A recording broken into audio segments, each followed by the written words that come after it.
الحمدللہ رب العالمین والصلاة والسلام علی اشرف الانبیاء والمرسلین۔ حضرات گرامی، آج 22 جمادی الثانی خلیفۃ المسلمین جناب سیدنا ابو بکر صدیق رضی اللہ تعالی عنہ آپ دی آج وفات دا دن ہے۔ اور ابو بکر صدیق کون ہستی نے کہ جنہ دے متعلق میرے آقا کریم صلی اللہ علیہ وآلہ وسلم نے ارشاد فرمایا ہے، روح کائنات دے اتے انبیاء کرام تو بعد اگر کوئی افضل ترین انسان ہے تو جناب سیدنا ابو بکر صدیق رضی اللہ تعالی عنہ نے۔ اور حضور فرمایا کہ جنہ فائدہ مینو ابو بکر صدیق دے مال نے دیتا ہے، انہا فائدہ مینو کسے دے مال نے نہیں دیتا۔ اور پھر حضور فرمایا کہ میں اپنے تمام صحابہ کرام دا احسان اتھے دنیا دے اتے پورا کر دیتا ہے، لیکن جناب صدیق اکبر او ہستی نے کہ میں جنہ دا احسان اس دنیا دے اتے نہیں اتار سکیا، اور کل قیامت والے دن اللہ جل شانہ انہاں دا احسان اتارے گی اور اس دے بدلے اللہ تبارک و تعالی انہاں نو جنت عطا فرمائے گی۔ ابو بکر صدیق کون ہستی نے کہ جنہ دے متعلق میرے آقا کریم نے فرمایا کہ ابو بکر میرا دنیا دے اتے میرا وزیر ہے، اور میرا مزار دا بھی ساتھی ہے، اور میرا غار دا بھی ساتھی ہے، اور اے میرا حوض کوثر دا بھی ساتھی ہوئے گا، اور ابو بکر صدیق میرا جنت دا بھی ساتھی ہے۔ حدیث پاک دے اندر آندا ہے، اما عائشہ صدیقہ رضی اللہ تعالیٰ عنہ حدیث پاک دے راویہ نے آپ ایک دن عرض کر دیا نے، یا رسول اللہ کیا آسمان دے ستاریاں دے برابر بھی کسی دیاں نیکیاں ہیں نے؟ تو میرے آقا کریم نے فرمایا، ہاں عائشہ میرے عمر دیاں نیکیاں آسمان دے ستاریاں تو زیادہ نے۔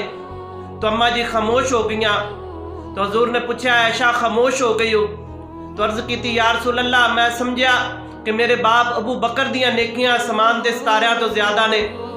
تو حضور مسکرائے اور فرمایا کہ اے عائشہ میرے ابو بکر صدیق دی جڑی غار والی نیکی ہے وہ عمر دیاں ساریاں نیکیاں نالو زیادہ ہے۔ اے عائشہ ابو بکر صدیق میرا دنیا دے اتے میرا خلیل ہے۔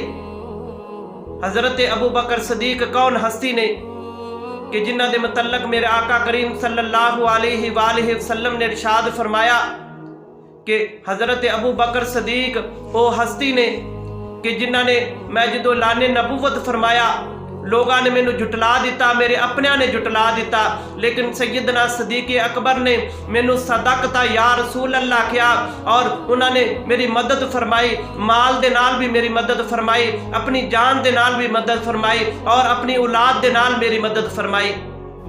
تو حدیث پاک دے اندر آندا ہے، سیدنا ابو بکر صدیق رضی اللہ تعالیٰ عنہ دا جدو آخری وقت قریب آیا، اپنی بیٹی نو پوچھا کہ اے بیٹی میرے آقا کریم دے کفن دے کنے کپڑے سن؟ تو آپ دی بیٹی نے عرض کی تھی کہ ابا جان 3 کپڑے سن۔ تو آپ نے فرمایا کہ اے بیٹی اے 2 میرے کپڑے نے، ایک میرا کرتا ہے اور ایک میری چادر ہے۔ تو فرمایا کہ ایک تیسرا کپڑا دے کے مینو کفن دے دینا۔ تو آپ دی بیٹی نے عرض کی تھی کہ اے ابا جان اسی اتنے بھی غریب نہیں کہ تانوں ایک نیا کفن نہ دے سکیے۔ تو آپ نے فرمایا کہ اے بیٹی نئے کفن دی ضرورت زندہ لوگاں نو ہوندی ہے، مردہ لوگاں نو نئے کفن نہیں، انہاں نو پرانے کفن دی ضرورت ہوندی ہے۔ تو جدو آپ دا آخری وقت قریب آیا، جناب حضرت علی نو بلایا اور انہاں نو فرمایا کہ اے علی جس طرح میں جنہ ہتھاں دے نال میرے آقا کریم صلی اللہ علیہ وآلہ وسلم نو غسل دیتا جے، انہاں ہتھاں دے نال مینوں بھی غسل دے دینا۔ اور پھر فرمایا کہ میرے جنازے نو میرے آقا کریم صلی اللہ علیہ وآلہ وسلم دے مزار دے سامنے رکھ کے عرض کرنا کہ یا رسول اللہ ابو بکر آیا ہے، اگر دروازہ کھل جائے تو مینو آقا کریم دے نال دفن کر دینا، اگر دروازہ نہ کھلے تو پھر جنت البقیع دے اندر دفن کر دینا۔ حضرت انس بن مالک اس حدیث پاک دے راوی نے آپ عرض کردے نے، اسی اس طرح مزار دے سامنے کھڑے ہو گئے، اور جدو آپ دا جنازہ رکھیا گیا تو عرض کی تھی کہ یا رسول اللہ آپ دا غلام ابو بکر آیا ہے۔ تو اس طرح دروازہ کھلیا اور آواز آئی کہ حبیب نو حبیب دے نال ملا دیو، حبیب نو ملن دا مشتاق ہے۔ اور میرے آقا کریم صلی اللہ علیہ وآلہ وسلم دے پیارے صحابی حضرت ابو بکر صدیق نو میرے آقا کریم دے نال ہی دفن کر دیتا گیا۔